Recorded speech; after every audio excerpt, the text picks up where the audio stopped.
Hey, thanks everyone for joining. Hey, hi. Hi, Dion. Oh, Hello. nice. Okay, so we have Shin and Eric with me. I'm Dion. I'm Shin. Okay, so Hello. hi. Actually, I've never met Eric before, so nice to meet you online. Okay. Yeah. Anyway, yeah. So today we'll be just casually chatting about AI. I think it's like all the rage now, right? Especially with And- ChatGPT coming on, right? It's like took the world by surprise, basically. Yeah, apparently, like in 5 days, it got how many million users or something, right? Has it already surpassed IG, right? For the fastest ever. Oh, really? No, But Yeah. not like in total it's users, all but over like in the fastest. the social media, right? The memes start coming on YouTube. Mm-hmm. Yeah. And Yeah. Yesterday I saw, pertaining to what you're talking about, Shin, yesterday I saw this graph. It has surpassed all the social media channels, like in terms of fastest user growth. Yeah, it's So, kind of fun to play it's with really as well. amazing. I guess I think we can start a conversation with so ChatGPT, what are right? some of the things that Like- when I first Mhm. started using it, I tried it with like some stupid things, right? Like write me a poem, write me a food recipe. Oh, nice. Yeah, Yeah. pretty amazed that it How- works. how- It works. Oh, is it? What kind of Yeah. recipe do you ask ChatGPT You to can write? have it like write me a poem for a girl who is wearing a yellow hat or something like that, and it would just you out. I'm more interested. What kind of Whatever. recipe do you ask ChatGPT to create? Yeah. Eh? Shin, are you on? Can you hear me? Oh, you can't. Eh? Eric can't hear Shin, is it? I can't. Oh, that's so weird. Oh, wait. The rest, can you hear both Shin Can you and hear me Eric? now? No. Why don't you guys I go don't know. ahead I first? can hear you though. Let me try to grab my AirPods and see if that's better. Okay. Wait, I check with the rest.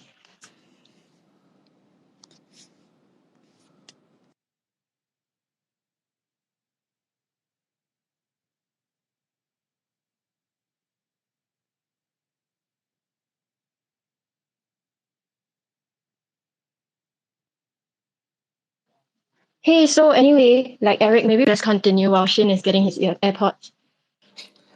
Okay. Yeah. So, have you had any experience with AI, or is it just like casual, just for leisure? I think for me, I'm more of a casual user. But during the lockdown and pandemic, I did a bit of online course for AI because as you know, I know Shin for quite a bit. Yeah. Quite some time, and so I took some AI courses, and I started fiddling with the codes. Then I was like, oh, okay, that's how it works. Oh. Yeah. Hey, Okay. is it better right now? So, Mhm. Eric, can you hear Shin? Not yet. His mic is muted. Oh. Okay, he's unmuted now on my I screen. think there's a bit of lag on his side. Very soft, is it? Hmm. Can you hear me clearly, Dion? I can hear you. Yeah, I can hear you lah, but I think the rest can't. Okay, why don't I try to log in back again? How is that? Or Shin, I think it's not Eric. I don't think it's yours. Yeah, let me try to I think log maybe in. Shin Yeah. try to log in I'll try again. to log in again. Yeah. Okay, can. It's okay. Yeah, because I checked with the rest also, like they can't. So maybe it's something on his end that has a technical issue. Yeah. Yeah, but anyway, yeah, you were saying. So that's my exposure to the AI and stuff, right? Mm-hmm. Wait, let me And let me see if Shin is back. okay. Oh, technical issue. Is it better now, or is it still as bad as it was before? I can hear you, but I think maybe Eric can't. Yeah, it still shows that he's connecting. Oh, that's very strange. Okay, you know what? But you can hear maybe what I'm I saying, will right? Just with a bit join. of a lag, right? Maybe Okay, maybe what we need is we need ChatGPT to problem. So it's a I think it's a, okay, it's a tutor space. I think In it's a- Shin, our I think it's a latency issue. That's what it is. I can you hear know you what, now. Shin, though. huh? I can So hear what? you now, Liang. Shin. Okay, sure. Can hear already. Yeah, just continue. Yeah. Okay, so weird. Okay, I saw that it's a Twitter space bug. So okay, great. Yeah. Anyway, so I was just asking Eric like what his experience with AI is, and Shin, I know that you have some corporate experience, so maybe like I was quite interested to hear about that lah. Oh, about AI? Oh, About your experience, yeah, with where AI. do I even begin? So for those who don't know, right, I'm actually a data scientist. I used to lead the Department of Data Science in a multinational corporate. So data science, AI, machine learning, these are very broad terms, right? And I think over the last 5 years, I would say 5 or maybe 10 years, it has always been in the computer science and in the university, in the labs. But in the last 5 years, I think it has blossomed into the commercial area. So these days, a lot of multinational companies, they are talking about machine learning and AI, but they predominantly use AI and machine learning for commercial purposes. What I mean by that is by coming out with some predictive models to either help them save costs, to identify customers better, things like that. But the one that we're seeing right now, which is ChatGPT, it's something that's a different level altogether. So in the past, we have a lot of advanced AI that could mimic human intelligence, but most of this, it's not really that applicable to everyday use because it's very specific, right? Like if you guys remember AlphaGo many years ago, it's just an AI to play a game, right? Basically, so you have AIs that produces very specific that can do very specific tasks very well, but when you come to the business world or real day everyday applications, there's still not one AI that could actually replace human yet, right? But that is until ChatGPT comes along. Now I just want to say, like, ChatGPT, it's not a new technology, it's been around there for quite a while, but it's a huge hype. Like, it's a huge hype, as we mentioned earlier. There's lots of people coming, they garnered lots of people, lots of subscribers in just a matter of days. And there's a huge hype of it. It's not a new technology. And ChatGPT is also doing something very specific, very well, which is to understand human language. Now, surprisingly, what is so special about ChatGPT is not that it's able to do human tasks, complete human tasks, or compete with human to do some of our human tasks. It merely the only I say only, but with the caveat, the only main achievement that ChatGPT has achieved is just that it understands human language. But what big breakthrough that is, because by just allowing machines to understand human language, what we then realize that a lot of the knowledge is already in the internet. So when we ask ChatGPT, do you know how to write a code? Can you write a poem? Can you do this and do that? ChatGPT doesn't actually knows how to write a poem. ChatGPT doesn't actually knows how to write a code. But ChatGPT basically understands what you want, and then it searches within its knowledge base within the internet. It crawls the internet, finds an answer, and then spits it out to you like a human. So in terms of intelligence, like the the capability of them solving a problem, ChatGPT is not a huge advancement in that sense. But merely being able to understand human language, that's what ChatGPT does very well. But merely able to do that, it is able to link a lot of the knowledge, online knowledge, back to human. And that's why a lot of people, when we start using ChatGPT, we get so impressed by it. But a lot of the answers they are actually answers from the internet. They are answers that you can find on Google. So, which also means that some of those answers may not be right. Some of the answers are wrong because if the answers on the internet is wrong, then ChatGPT gives the wrong answer. But think about it, how amazing it is that ChatGPT will be like probably the missing link that links human knowledge to AI knowledge, right? And not only does it allows human to tap into to the computing power, but in a way, it also allows computer to now understand human behaviors and human language, and that's why a lot of people think that it's quite scary in the future. It might develop into some sort of Terminator or anything like that. Although I don't believe in that, but yeah, that's what ChatGPT is. So I just want to put it in place that ChatGPT is nothing more than a very advanced language processor, but just because it can process language so well, it connects all the knowledge between human and the computing world. Oh, Shane, sorry, you broke up a bit towards the end, but never mind, it's okay. Actually, I wanted to.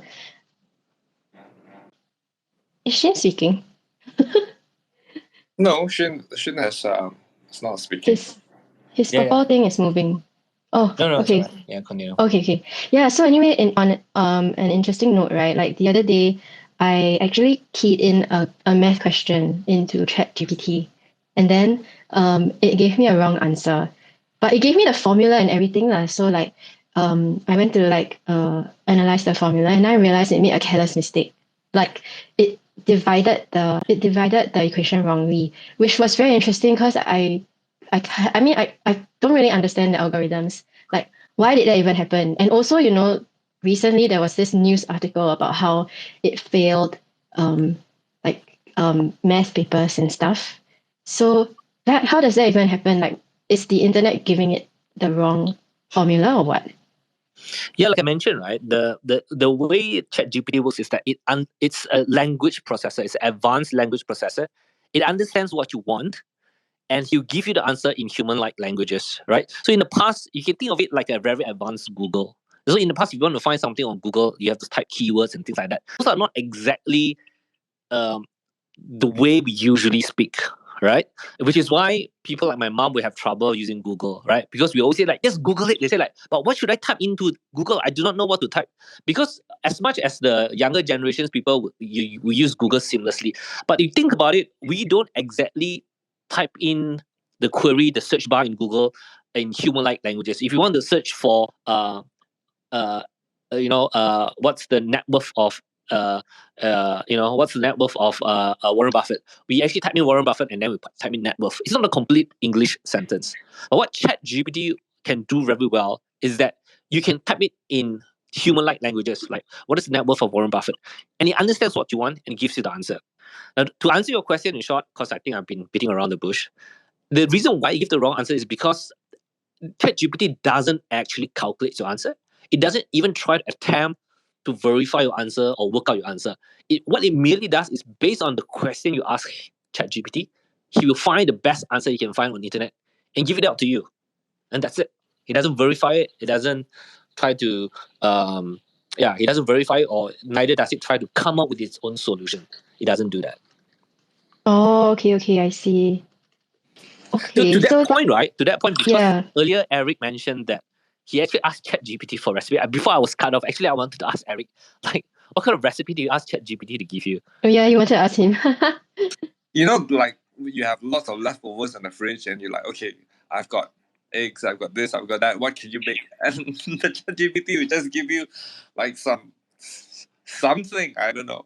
But I was just laughing here because Dion was saying that ChatGPT make a careless mistake. I was like, really? Hey, really? Okay. I did the equation myself, and then I saw, and I was like, what? It basically said like 60 divided by 20 equals 30 or something like that. Like it missed out a zero or it plus a zero or something. That's a careless mistake, isn't it? Yeah, and I think that's a very good point, right? Like I mentioned, ChatGPT doesn't actually try to compute. So he doesn't even try to compute like what 60 divided by 20 is. Yeah. So if like everyone in the internet started to post a meme that says 60 divided by 20 equals to 30, and ChatGPT will tell you, it's 60 divided by 20 equals to 30. But the impressive part about ChatGPT is I think ChatGPT would actually know it's a meme. So he would actually not give you that answer as the real answer, but instead they will tell you like there's a meme going on that says 60 divided by 20 equals, but that's probably not the answer you're looking for. The answer you're looking for requires you to punch that number into the calculator and so on and so forth. So you see, the very amazing part about ChatGPT, its ability to really understand human language. So much there's actually a paper that talks about that ChatGPT can understand human emotions. Because we convey our emotions through text sometimes, right? So the way we write a certain sentences, ChatGPT is able to know, to derive, to extract the emotion from your typed text, and then actually say that you are angry. So when you ask this question, this is probably what you are really asking, or you are really sad, or you're very happy. So when you ask this question, you are probably being sarcastic because you're trying to crack a joke. So ChatGPT can actually detect all these subtle emotions, which I think is like, this for me is mind blowing lah. That for me is the most mind blowing bit. I tried typing in like Singlish or Manglish in. They actually understand. You can type in like where got people like this one? And you know, seriously. And ChatGPT can. Okay, I want to know how you spell one. Is it WANONE? I type I can type like where got people worth like Elon Musk, and then you like explain, okay, that these are some of the people that's net worth like Elon Musk. I was like, wow. Wow. True. I mean, yes, probably, yeah. I mean, like last Sorry. time, I think that one is also very impressive. I agree, because I remember when Apple first introduced Siri, I spoke with, I was still in the UK back then, but then I don't have a British accent. Basically, I just speak with a little bit of my local accent, and Siri couldn't understand me unless I really try to fake my British accent very, very, forcefully fake my British accent. That was like what 6-7 years ago. I think maybe even more. But zoom in now, right? Like I can speak naturally with my accent, and I can speak in the morning when I just woke up, and I was mumbling my words through, and Siri can still understand what I'm talking about. So I thought this is just amazing stuff, Yeah. Absolutely. Yeah, for sure. Have you guys actually tried other AI tools besides ChatGPT? Because there are like a lot, like hundreds. I've tried the one that there are a few AI tools I've used before, like those that create arts, those that create like rap DALL-E. songs, yeah. Okay, but okay. but like I said, until ChatGPT, right, a lot of all these AIs, they didn't impress as much. I think for two reasons. One is it wasn't as fun, right, and it's very specific. AI for playing certain game, AI for arts. But ChatGPT, because you can understand language, you can just type in anything that you want under the sun, and it gives you a reply. I mean, to that point, I think the other day someone sent me a very interesting post about the same company that developed ChatGPT, OpenAI. They actually few years earlier they actually developed an OpenAI software to play Dota. If you guys are Dota fans, play Dota. I am a Dota fan. I play Dota quite a bit, and they beat all the world class players in Dota. And those people who have played Dota knows that the kind of reflexes and the kind of teamwork that you need to do in Dota is just amazing. So for me, that was also quite a bit of quite interesting lah for me. But do you think like that's a yay or nay for you, like being a Dota 2 fan, right? Like if you know that you can either play against AI or be defeated by AI, is it like scary? I don't know, because I'm not a gamer, so I wanted to know your thoughts. Actually that's a good point. So sometimes I also, because sometimes you play the games, right, you set the difficulty settings on computer. Those are not really setting AI settings. Those are basically handicap levels. You play against computer, and you say I want to play against the most difficult level. They basically reduce your hit points or make you easier to die, make your opponent stronger, but it's not really AI. So it would be interesting one day where computer games are designed such that your opponent will learn your moves and makes it harder. You can't attempt the same strategy over and over again. And I think that is going to come soon, right? For those gamers out there, you know what I'm talking about. I think one day the difficulty settings on games will just be a handicap setting. It will actually be how fast AI can learn your steps and how and how it counter whatever strategies that you used to have. So in that sense, I guess I'm in the middle. I don't know is it yay or nay, but I guess it's just something we have to accept, right? That AI is going to do a lot of things better than us. Right? Sorry? It's like the starting of Matrix, right? Simulation. At one point, suddenly, Agent Smith is going to learn your steps. Oh yeah, in Agent, yeah.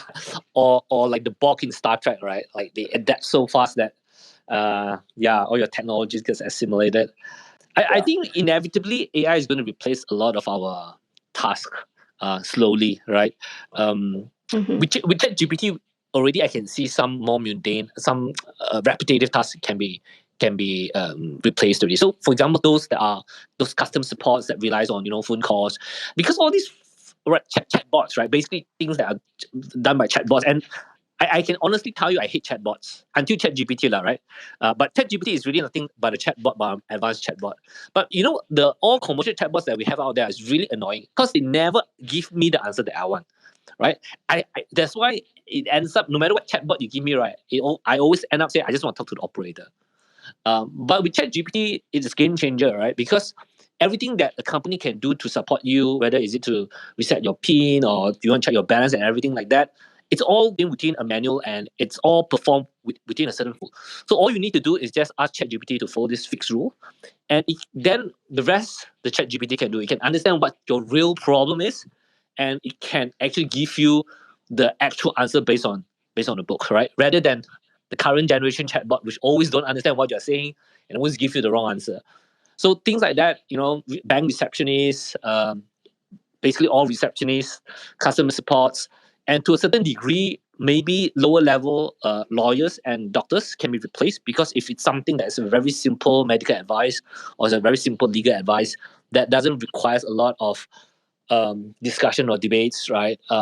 GPT can do already, right? Because if it's by the book, then there's no reason why ChatGPT can't give the answer that you want. Yeah.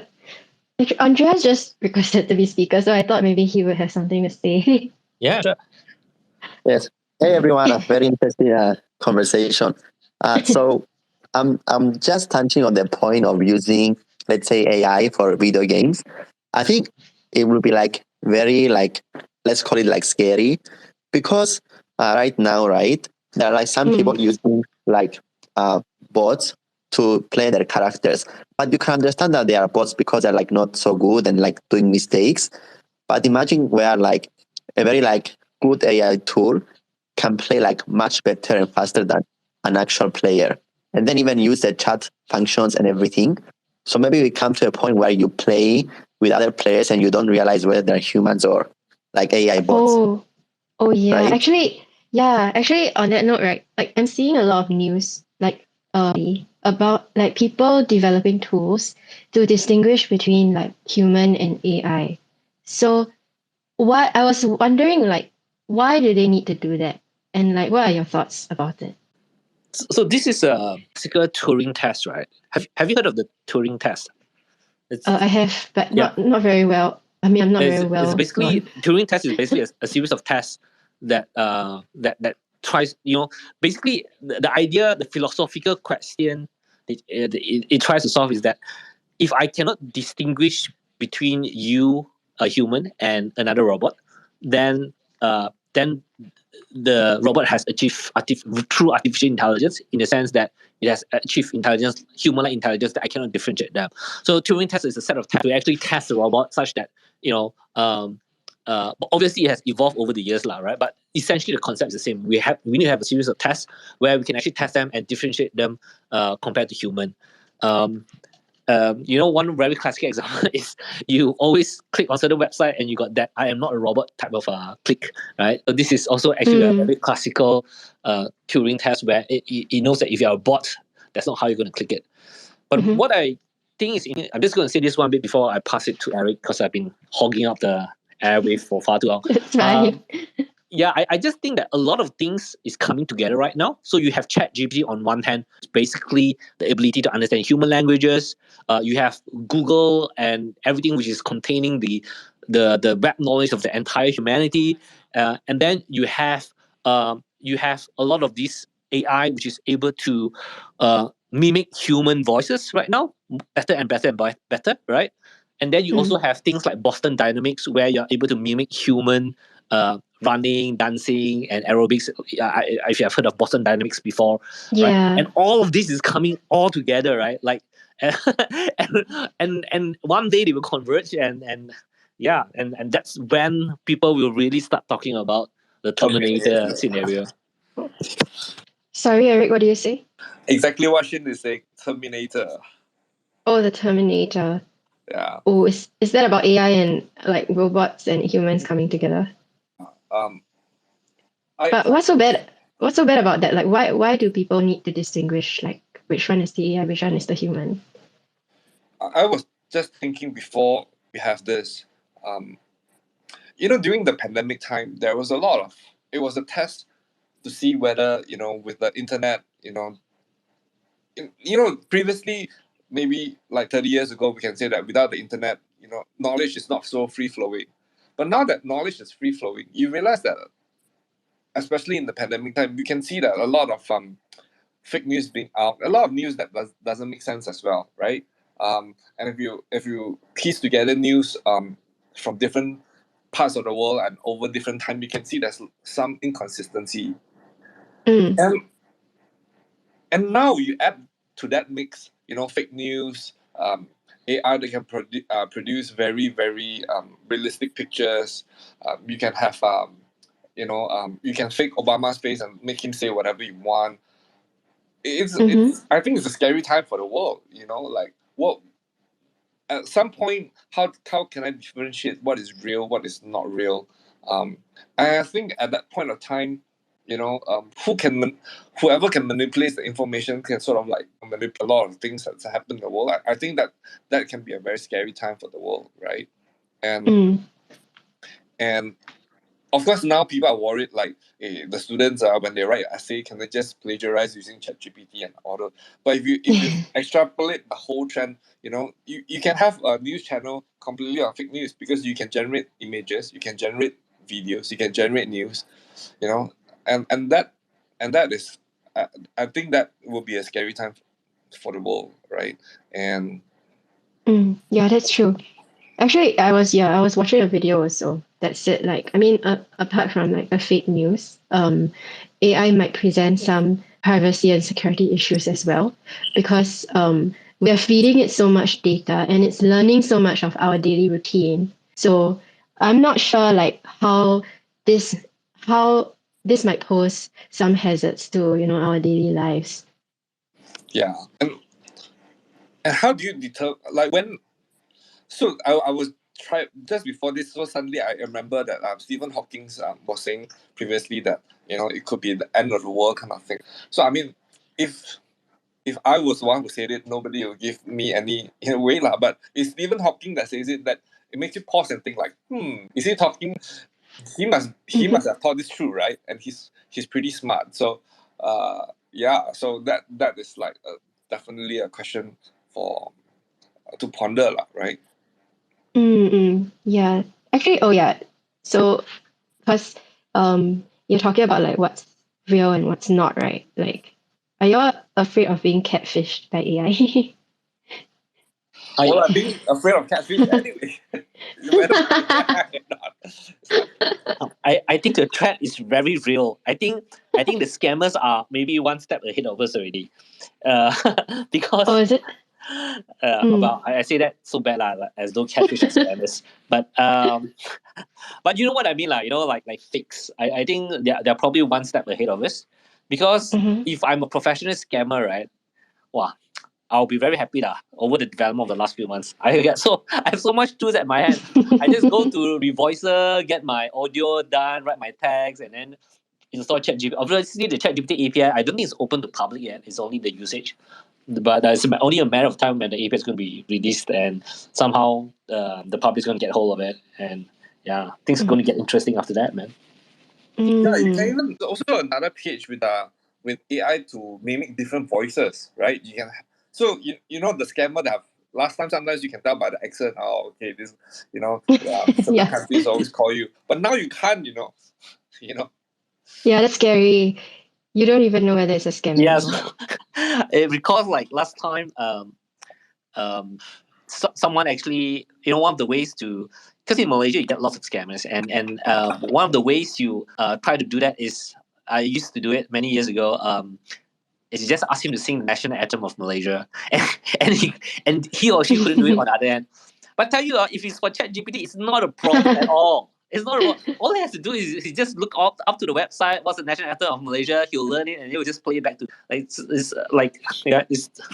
going to be much tougher. Actually, now that we're talking about this, it's much clearer why people want to distinguish between AI and humans. Then maybe the reverse is true. Then the way to determine that scammer is whether it's the national anthem in perfect pitch. It's like, wow, how come your vibrato is so even, your pitch is so accurate? That would be a method. Yeah. Just introduce some variants kind of idea. It's not too difficult. but yeah, it's true lah. It's that I think AI these days. What I wanted to say is that all these problems that we've raised, right, basically means that which is why AI ethics is a very, very popular topic these days. So given my background in AI, I can tell you like AI ethics. If you guys want to do a PhD or you guys want to think about like a future career, AI ethics is probably the fastest growing area because people foresee that in the next 20 years, a lot of things that AI will be doing will be having sort of like a direct conflict of interest or conflict of values with what humans used to do. And so AI ethics becomes very important, right? So this includes what you just mentioned when we feed all the data to AI. Can AI know everything about us? Before that, we always thought like, yeah, it's okay. Without any thinking, yeah, just give them, they want information, let's give it to them. But as it becomes smarter and smarter and smarter, you might want to rethink this. There are also other AI stuff that you want to think about, like self-driving cars. We all talk about self-driving cars. People who knows me know that I'm actually quite pessimistic with self-driving cars, not because I don't believe in the technology, but I believe the ethics of self-driving cars is very difficult to resolve. What if the car hits someone and kills someone? Whose fault is it? Is it the engineer who designed the car? Or the CEO of the company, which is Elon Musk. So he's obviously not going to take responsibility for that. So there's a lot of ethics issues over AI, right? And if ChatGPT one day becomes like teacher or a legal advisor and it gives a wrong answer, like what you just mentioned, 60 divided by 20 equals 30, it gives the wrong answer. It's inconsequential because you made a mistake in division math, big deal. But what if now ChatGPT or AI is being more important cases and it makes a mistake? What was it going to be? So AI ethics is going to be like one of the key talk about in the next couple of years as AI starts to pick up.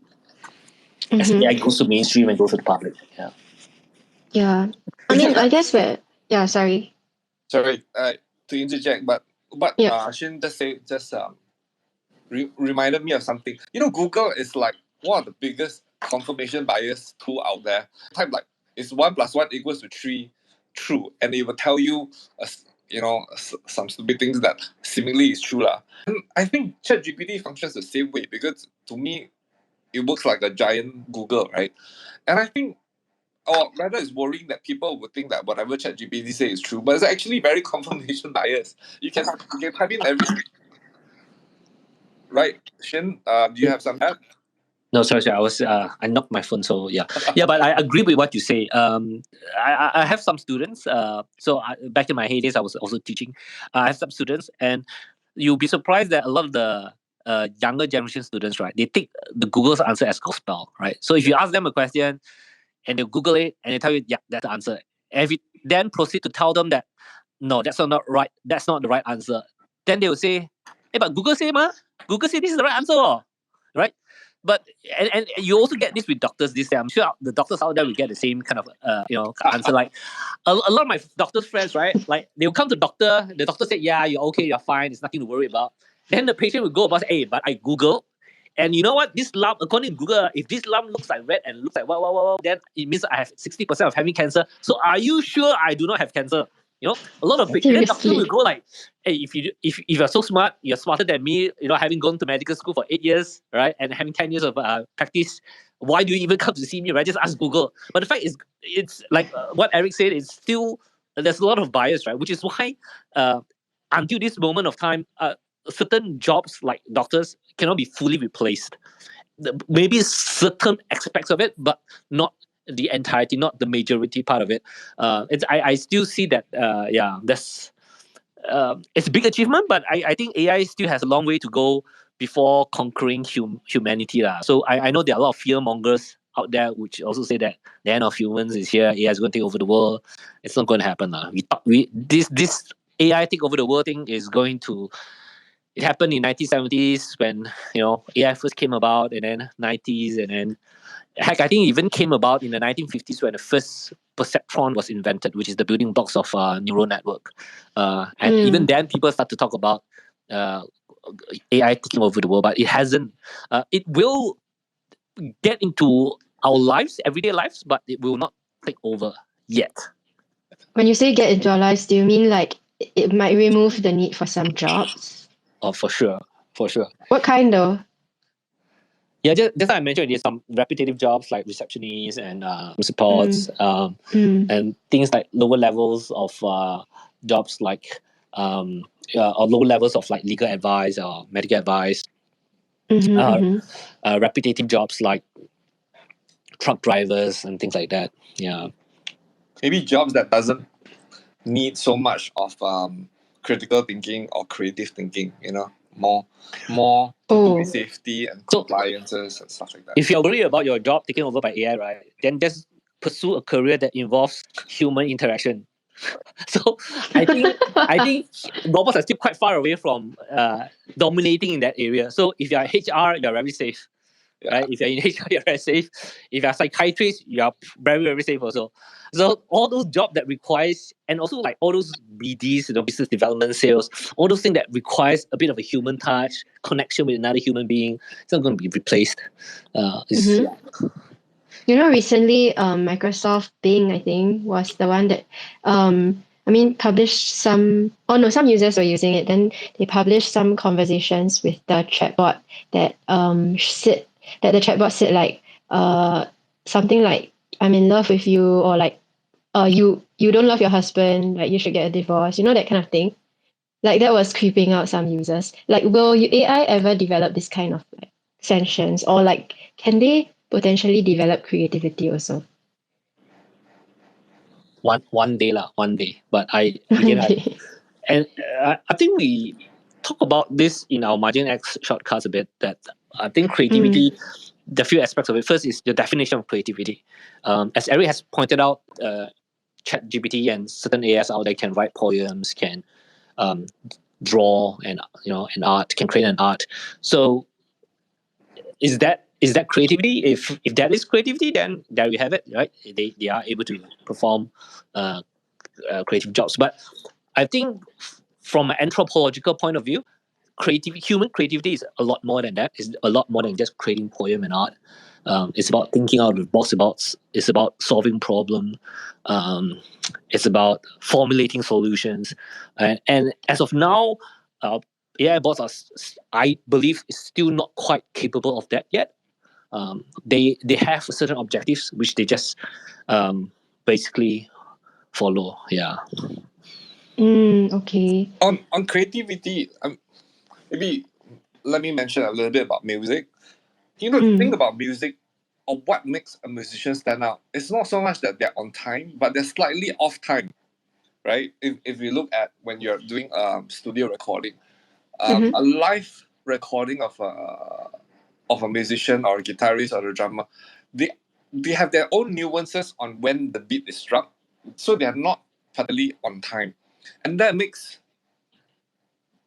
what musician always call, his feel, he's got his own tone, right? And I think that tone sort of like communicates emotion, and that emotion is something that is built on imperfection, if you think about it. And I don't think AI, I certainly don't think AI can replicate that now. I'm not sure, but it could replicate the careless mistake. No, I think that's a very, very good point, because jokes, right? If AI can tell jokes, and I'm not talking about, if you talk to ChatGPT or even you talk to Siri, tell me some jokes, they can tell you some jokes, but those are jokes which they plagiarize from internet somewhere. If AI can really create a joke, basically, which means it knows like of imperfection in your life, that that the kind of surprise that you can have in a joke, right? And I think that's true creativity. Yeah.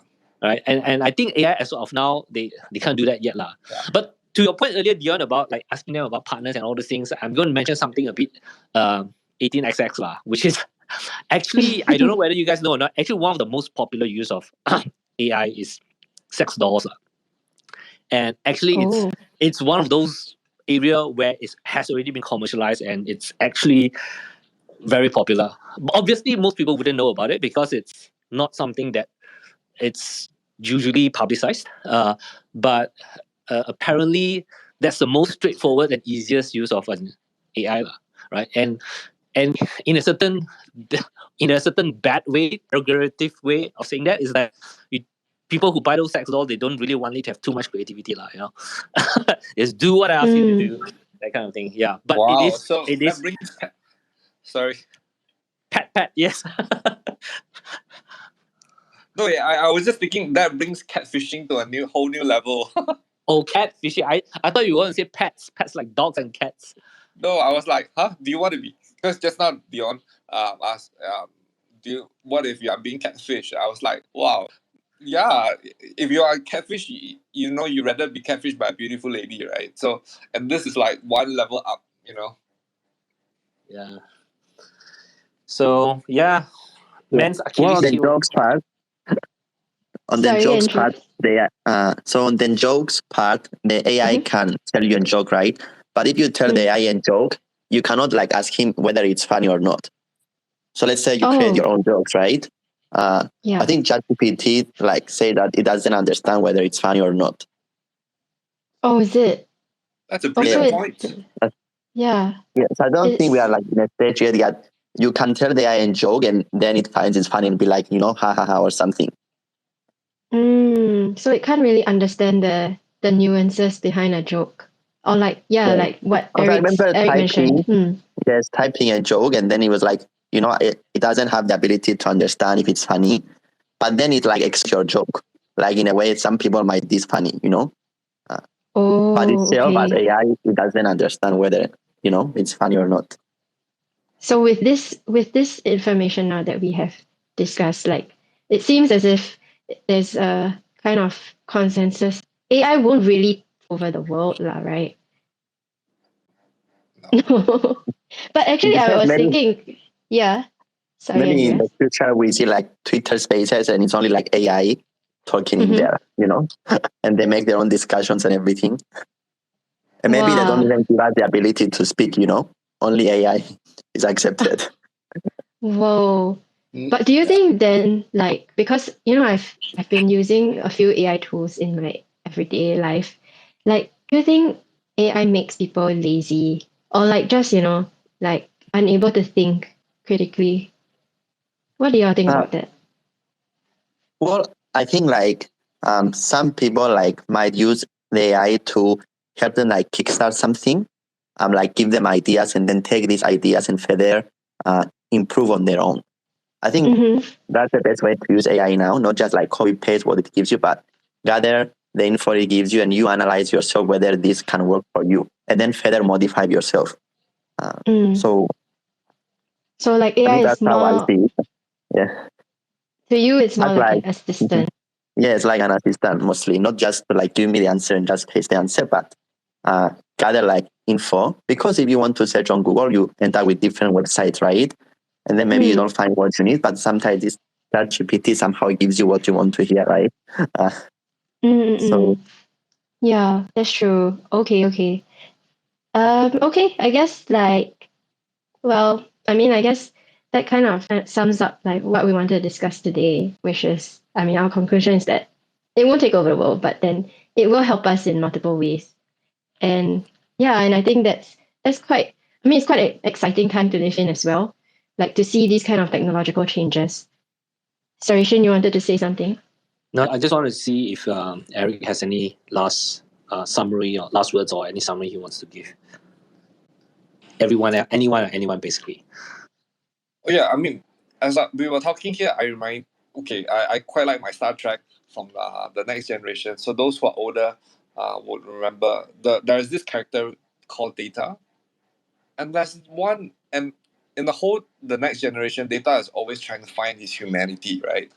And I think that is quite a good write up on how AI is for us right now, right? So Data was trying to understand a joke. Data was trying to understand a kiss falling in love, and it's incredible to see that coming to relevance these days. That how can AI understand humanity, right? The art form of it. So yeah, that's sort of my conclusion.